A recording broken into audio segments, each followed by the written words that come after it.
Ja nikad nisam videla ulogu sporta, sem da drži testosteron muškarcima. Jedino to vidim kao sport. Mislim, o profesionalnom sportu govorim, ništa drugo. Fizička aktivnost je jako bitna i mislim da ljudi su jako loši u proceni koliko im fizičke aktivnosti treba. Ali kao sport je opet zabava. Znači, sve što je zabava više neće imati neku veliku funkciju kao što pre je imala. Mm. Mislim da će ljudi početi da se okreću ka tome da imaju svest da njihova fizička aktivnost mora biti drugačija i da mora biti učestalija, ali mislim da će to onda da oslabi potrebu za profesionalnim sportom. Profesionalni sport je opet ona priča, ja sedim neaktivan ispred televizora i navijam za nekoga. Ti ako si u aktivnosti, ti nemaš vremena onda da se baviš takvim ljudima, u stvari, odnosno takvom vrstom zabave. Da. Šta je razlika između šamanske smrti ega i psihološkog kolapsa? Ajde kažemo kako da ljudi prepoznaju kada su u inicijaciji, a kad su u psihozi. Vrlo jednostavna stvar. U psihozi se ljudi ne pitaju da li si u psihozi, pošto ljudi kojima mozak ne radi kako treba, oni nisu svesni da taj mozak ne radi. Ljudi koji su u duhovnom buđenju stalno će postaviti sebi jedno te isto pitanje, šta god da im se desi od ludih stvari, a desit će vam se, postavit će stalno sebi pitanje, da li sam poludeo? Da li mi nije dobro? Sad moj mozak ne radi. Dokle god imate potrebu, postavite to pitanje, sve u redu s vama. Da. Sjajan odgovor, Jelena.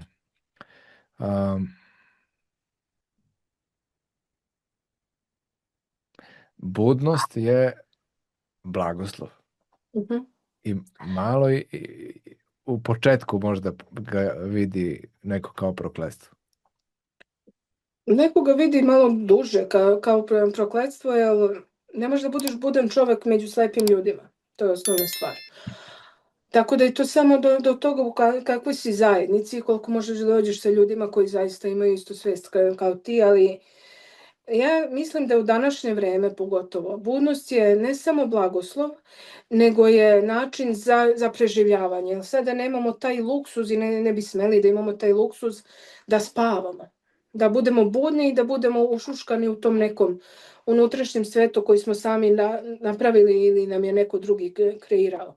Sada je svest o svemu, bukvalno od prve sekunde od kad ste budni dok ne legnete, pa bilo bi korisno i dok spavate, jako bitno za preživljavanje i za mentalno zdravlje, što je još bitnije od bilo čega drugog.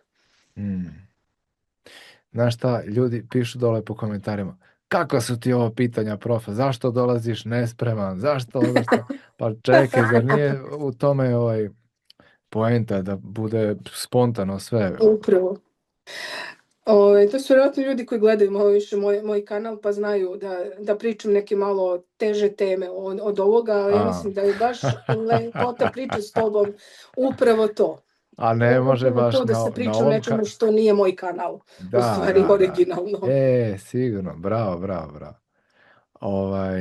A čekaj onda, ti ponekad imaš live-ove na TikToku, jel? Jeste. Imam jednom mesečno na TikToku live. Možeš li da mi kažeš kakvi su tvoji utisci sa TikToka? Kakvi su to tamo ljudi? Da li puno više nesvesnih ima na TikToku nego recimo na YouTubeu? Ipak ima tu razlike. Ima ogromna razlika između YouTube-a i TikToka.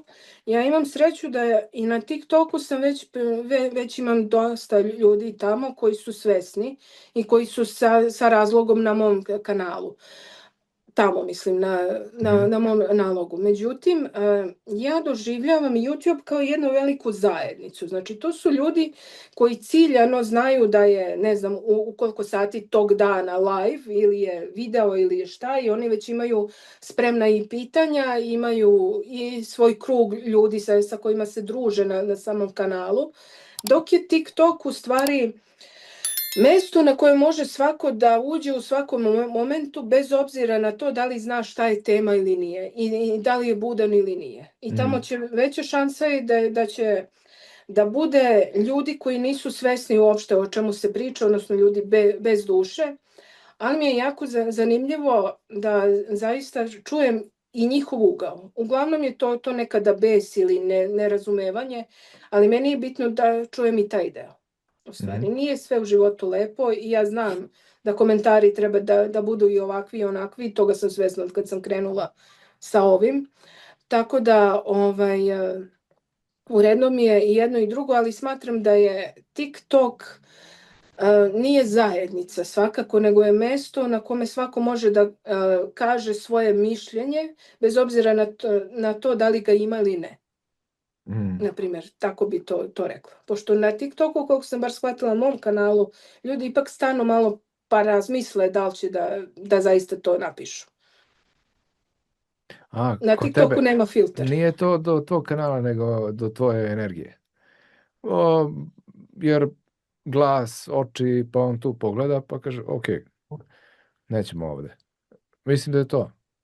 Ima i toga. Ima ljudi koji ne gledaju to uopšte, nego gledaju i imaju neki svoj cilj, da li je njegov cilj da traži devojku ili ne znam ni ja šta, to mi se baš desilo juče, da je, pošto sam juče imala live, da je upao lik koji je krenuo da priča o tome kako izgledam, kako se ja njemu sviđam i ne znam šta, kreći sam morala da ga blokiram u sred live-a, ali jednostavno vidi se da taj čovjek uopšte ne gleda i ne sluša o čemu ja pričam.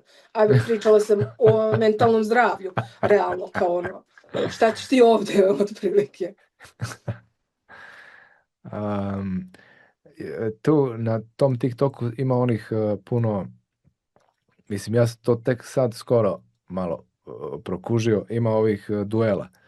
I sad oni se tu kao suočavaju, pa se tu kao neki dvoboji, ovaj protiv onoga, ajde tapkajte, znaš, mislim, to baš luda priča. Taj deo već nisam u live-u shvatila šta se radi s tim, dotle nisam došla. Ja i tu koristim live kao priliku za neko učenje. Ja smatram da društvene mreže moraju da postanu novo mesto na kome možete besplatno da dobijete edukaciju. Pošto je to ono što je budućnost u stvari. Po meni, bar tog svesnog dela društvenih mreža. Neko će reći tehnologija ubrzava, a neko će reći usporava evoluciju duše. A sve je do stanja svesti. Neko može, ajde, social media versus šamanska praksa. Znaš, dubok proces transformacije ili instant nešto. Ali mislim da može, zavisno od stanja svesti, može društvena mreža poslužiti kao nešto kroz šta će evoluirati duša. Upravo. Ne smatram da treba da bude išta instant, niti može od duhovnosti išta da se desi preko noći. Mislim, to je proces. Može da se desi buđenje preko noći, ali da vi shvatite šta se vama desilo i šta to znači za vaš život, za to treba malo vremena. A za to vam trebaju informacije koje možete da nađete brzo, u stvari, pošto ćete biti u panici ceo taj proces. I mislim da na tom putu dobijanja pravih pouzdanih informacija socijalni mediji treba da budu most. U stvari, šamanska praksa je nešto što se i prenosilo od usta do usta, sad imamo samo novi medijum kako da dođemo do toga. Sad slušaj, ako mozak ne razlikuje virtualnu realnost od prave, ako on smatra da je to validno iskustvo, može li se kroz tu virtualnu realnost doživjeti prava inicijacija? Jako lepo pitanje. Prava inicijacija u šta? Pošto postoji razna vrsta inicijacija. Pa nemam pojma. Ne znam, bilo koja. Može, inicijalno može.